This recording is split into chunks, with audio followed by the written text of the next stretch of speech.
Doctor Bhimrao Ambedkar के अपमान के आरोप झेल रहे हाईकोर्ट बार एसोसिएशन के पूर्व अध्यक्ष अनिल मिश्रा को तगड़ा झटका लगा है। आज अनिल मिश्रा समेत 4 आरोपियों की जमानत याचिका पर हाईकोर्ट की स्पेशल डिवीजन बेंच में सुनवाई हुई। इस दौरान हाईकोर्ट ने केस डायरी तलब की और राज्य शासन से जवाब मांगा। इस मामले में सरकार की ओर से समय मांगने पर अदालत ने मामले की अगली सुनवाई 4 जनवरी को तय कर दी है। अब रविवार को सुनवाई के बाद ही फैसला हो सकेगा कि अनिल मिश्रा और उसके साथ ही जेल से बाहर आएंगे या फिर कैद में रहेंगे। अनिल मिश्रा के वकील की माने तो मध्य प्रदेश सरकार की तरफ से इस मामले में ये कोशिश हो रही है कि अनिल मिश्रा को न्याय न मिले और वो जेल में ही रहें।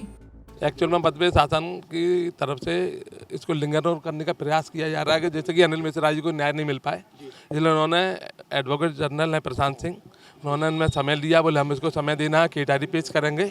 और वो सोमवार की या मंगल की तारीख मांग रहे थे, किसी वो जेल तक जब तक जेल में रहें, लेकिन कोर्ट ने कल के लिए उन्होंने समय दिया कि कल तक आप जवाब रिप्लाई पेश करें। उसमें केस डायरी आएगी और शासन का पूरा एक जवाब आएगा। वो उनका कहना है कि इनके पहले भी इनका कोई उनके पास में को बोले हम बताना चाहते हैं, इनका पूरा पहले का कोई कैरेक्टर है, पहले के वो बताना चाहते हैं, इसके लिए उन्होंने लिया हुआ है, तो वो समय मांग रहे हैं। और लिंगर उनका मूल जो पर्पज़ है वो ये है कि कोर्ट, क्योंकि जो आज जो सुनवाई बेंच थी वो रेगुलर बेंच नहीं है, स्पेशल बेंच है।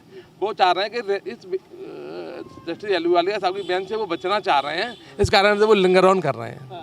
अपना एलिगेशन क्या है और बेल को लेकर क्या? हमारा ऐसा एलिगेशन है कि एक तो उन्होंने 41 के नोटिस का एक सामान्य प्रक्रिया है कि 7 साल तक के केस के अंदर में एक किसी भी व्यक्ति के खिलाफ भले ही SC/ST एक्ट हो, उसमें भी 7 साल तक के केस किया तो नोटिस देके छोड़ा जाना चाहिए, उसको सामान्य प्रक्रिया है, लेकिन उन्होंने उसका पालन नहीं किया। नंबर 2 का हमारे को एक किसी भी व्यक्ति को जब अरेस्ट किया जाएगा तो उसको तुरंत उसको इन राइटिंग में उसको सूचना लिखना पुलिस देगी कि वह आपको इस अपराध में इस कारण से गिरफ्तार किया जा रहा है, और जहाँ की 7 साल से कम का है तो मैंडेटरी है देना।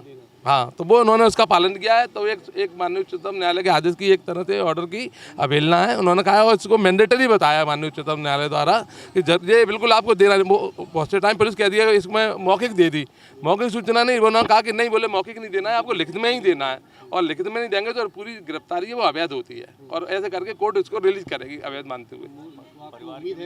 बिल्कुल, क्योंकि इनके खिलाफ 2 चीज़ें, एक तो इनके राइटिंग में जो केस डायरी के अंदर जो बताया था, कल जानकारी मिली कि इनकी जो परिवार को सूचना दी गई वो कल दी गई थी सवेरे 11 बजे, तबकि इनको कल शाम को 7 बजे से परसों से रिटर्न करके रखा हुआ है।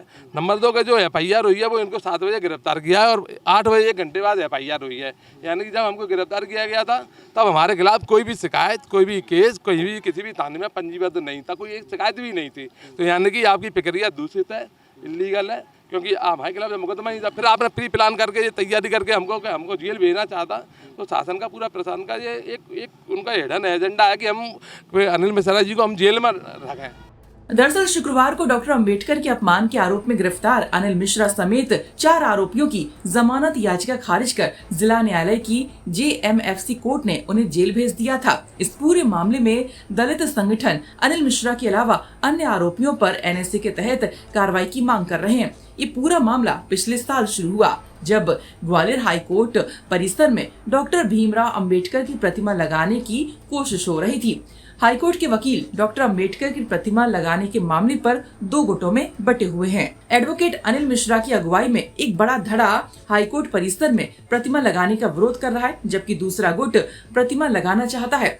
दूसरे गुट के दलित संगठन भी अब मैदान में है। प्रतिमा लगाने को लेकर दोनों गुटों में शुरू हुआ ये विवाद अब तक चल रहा है और इसको लेकर अब चंबल में जातिवादी खेमाबंदी होने लगी है। ग्वालियर से हेमंत शर्मा की रिपोर्ट MP तक।